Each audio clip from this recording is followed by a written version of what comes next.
Good morning students, welcome to your BEd online class.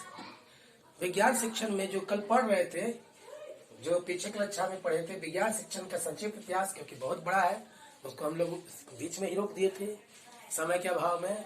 उसी क्रम से आगे बढ़ रहे हैं। 1853 में, दैट मीन्स 1853 में department of science and art स्थापित किया गया। 1853 में यह शिक्षा विभाग में सम्मिलित कर दिया गया। इस विभाग के विज्ञान के प्रसार में बड़ी सहायता प्रदान हुई या मिली। 1914 से 18 के में महायुद्ध में विज्ञान के महत्व के प्रति दुनिया की आंख खोल दी।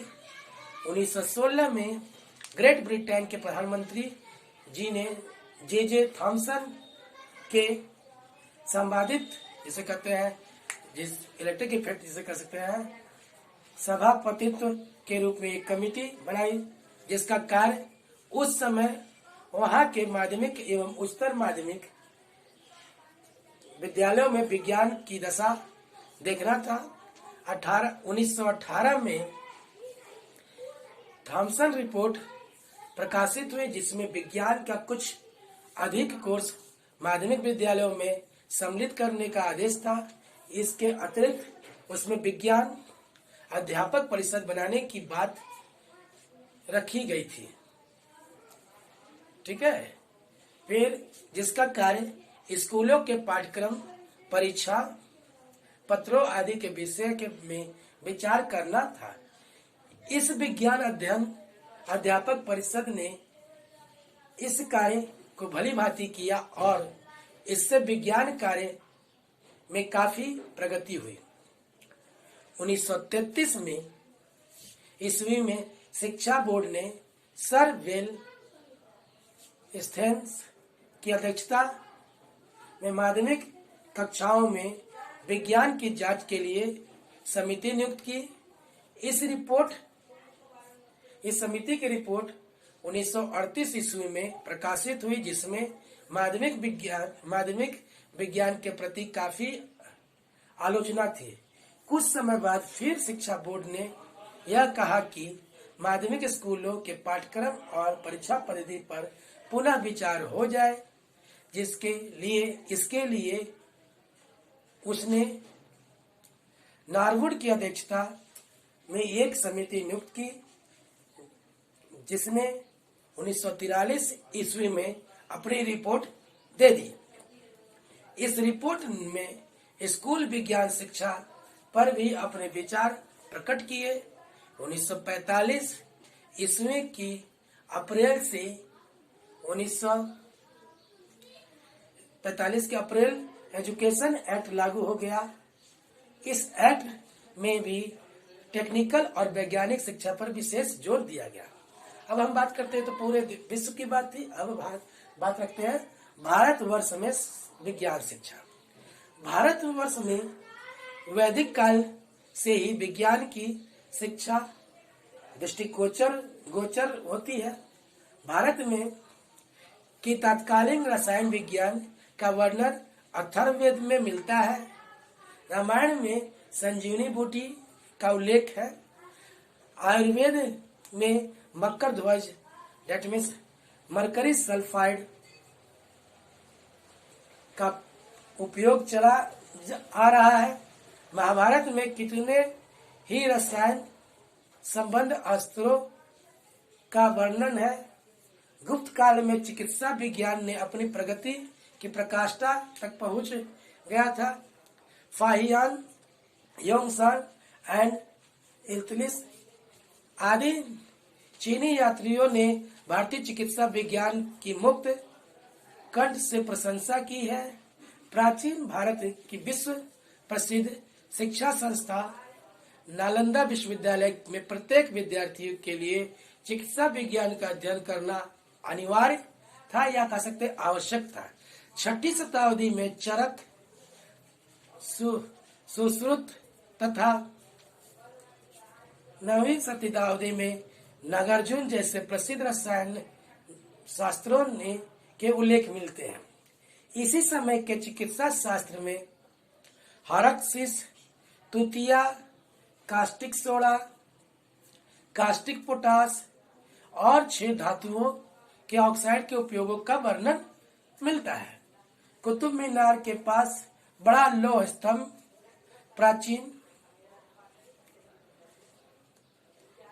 प्राचीन भारत के धातु कर्म की निपुणता का ज्वलंत प्रमाण है या उदाहरण है। इसके अतिरिक्त महर्षि कनाद, पतंजलि, नरहरि, यशोधर, गोपाल कृष्ण और बाणभट्ट के नाम भी प्राचीन ग्रंथों में मिलता है, परंतु इनकी विशेष प्रगति 19वीं शताब्दी में प्रारंभ से हुई। इस समय मिशनरों ने भारत में कुछ लोगों को क्राफ्ट की शिक्षा हेतु कुछ स्कूल खुलवाए, जिनमें कि विज्ञान के आधार पर शिक्षा दी जाती थी। इसके लिए 1854 में यह अनुभव किया गया कि शिक्षा में विज्ञान का प्रमुख स्थान होना चाहिए, क्योंकि इसका व्यावहारिक उपयोग अधिक है। फिर 1862 में विश्वविद्यालय में की माध्यमिक कक्षाओं में विज्ञान का समावेश किया गया।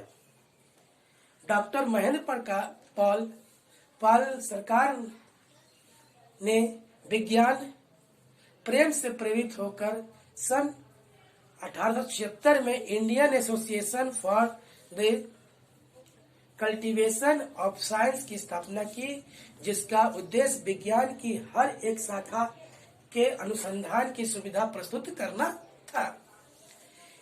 इस संस्था में ने देश के आधुनिक वैज्ञानिक विकास में अत्यंत महत्वपूर्ण काम किया। 1894 ईस्वी में इलाहाबाद और मुंबई में स्कूल फाइनल कोर्स प्रारंभ कर दिया गया, जिसमें विज्ञान का भी एक समावेश किया गया। इसी तरह 19वीं शताब्दी में की अंत तक भारत में 5 विश्वविद्यालय खोले गए,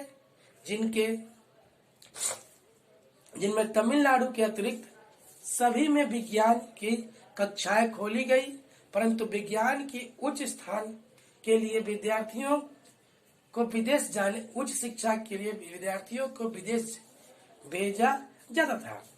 1904 ईस्वी में कर्जन ने सरकारी शिक्षा नीति का प्रस्ताव के रूप में प्रकाशित किया, जिसके बतलाया गया कि पाठ्यक्रम शुद्ध पुस्तकी तथा टेक्निकल शिक्षा की अवहेलना हो रही है। माध्यमिक शिक्षा विद्यालय बढ़ रहे हैं, परंतु उनमें योग्य शिक्षकों तथा उपकरणों की कमी है।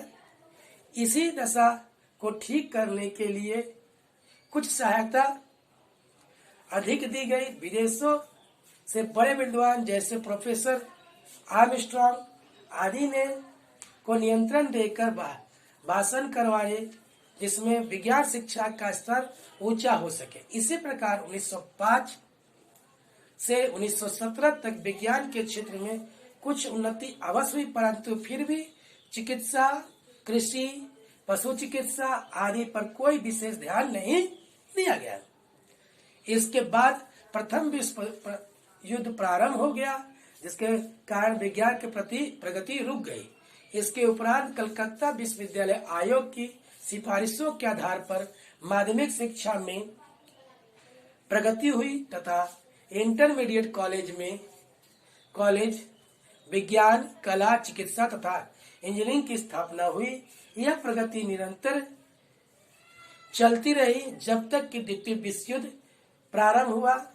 1939 से 1937 में बेसिक शिक्षा का सूत्रपात हुआ। इसमें भी विज्ञान को क्राफ्ट के आधार पर पढ़ाने पर जोर दिया गया। 1944 में सार्जेंट योजना की रिपोर्ट के आधार पर तकनीकी हाई स्कूल की स्थापना के लिए व्यवस्था की गई।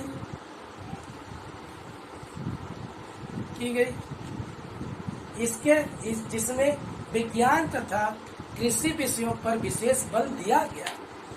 1948 का विश्वविद्यालय शिक्षा आयोग, इस आयोग की अध्यक्षता डॉक्टर राधाकृष्णन, इस आयोग के द्वारा स्नातक पाठ्यक्रम में प्रत्येक विद्यार्थी जो विज्ञान शिक्षा शिक्षण का चयन करे उसे 2 विषय का चुनाव निम्न में से करना होता था। रसायन, भौतिक, गणित, बॉटनी, जूलॉजी। आयोग का विचार था कि विद्यार्थियों को तकनीकी तथा व्यावसायिक पाठ्यक्रम पढ़ाया जाए, जिससे बालकों में चिंतन शक्ति, निर्णय शक्ति, रचनात्मक शक्ति, नेतृत्व भावना पैदा हो सके। भारतवर्ष में प्रत्येक राज्य में विज्ञान शिक्षा की स्थिति भिन्न भिन्न है, परंतु अभी संपूर्ण देश में कुछ सीमा तक निम्न स्थिति पाई जाती है।